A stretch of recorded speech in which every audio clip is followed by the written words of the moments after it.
जीवन का संदेश इस चैनल में आप सभी का स्वागत है। आज हम हागार और उसका पुत्र यिश्माएल के बारे में जानेंगे। दासी हागार और उसका पुत्र यिश्माएल। अब्राम की पत्नी सारया को कोई संतान नहीं हुई थी। उसके पास एक मिस्री दासी थी, उसका नाम हागार था। सारया ने अब्राम से कहा, देखो, प्रभु ने मुझे संतानहीन रखा है, इसलिए मैं तुमसे विनती करता हूँ, तुम मेरी दासी के पास जाओ।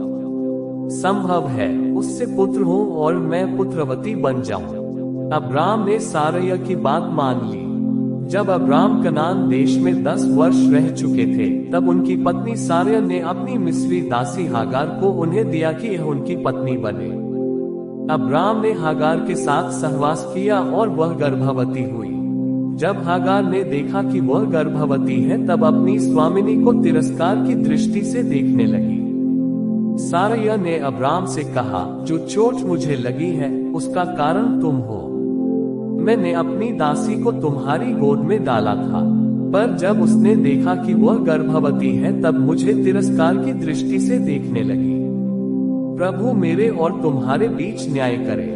अब्राम सारया से बोले, देखो, तुम्हारी दासी तुम्हारे हाथ में है, तुम्हारी दृष्टि में जो भला लगे वही उसके साथ करो। सारया हागार को दुख देने लगी, अतः हागार उसके पास से भाग गई।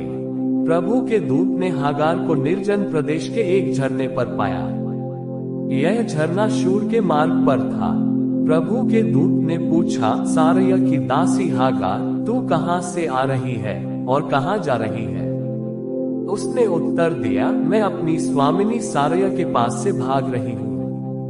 प्रभु का दूत उससे बोला, अपनी स्वामिनी के पास लौट जा और उसके अधीन रह।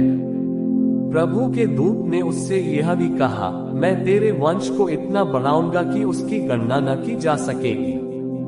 प्रभु का दूत पुनः उससे बोला, देख, तू गर्भवती है, तू एक पुत्र को जन्म देगी। तू उसका नाम यिश्माएल रखना, क्योंकि प्रभु ने तेरा कराहना सुना है। तेरा पुत्र जंगली गधे के समान स्वच्छंद मानव होगा। उसका हाथ सबके विरुद्ध उठेगा और सबके हाथ उसके विरोध में उठेंगे। वह अपने भाई बंधुओं के विरुद्ध निवास करेगा। हागार ने उस प्रभु का नाम, जो उससे बोला था, अत्ता एल रोई रखा, क्योंकि वह कहती थी, क्या मैंने सचमुच परमेश्वर को देखा और उसे देखने के पश्चात भी जीवित रही। अतः उस कुएं का नाम बेल-लहाई रोई रखा गया। यह कुआं कादेश और बेरेत के बीच में है।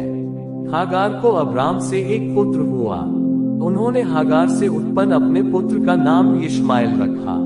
जब हागार ने अब्राम से यिश्माएल को जन्म दिया, तब अब्राम 86 वर्ष के थे।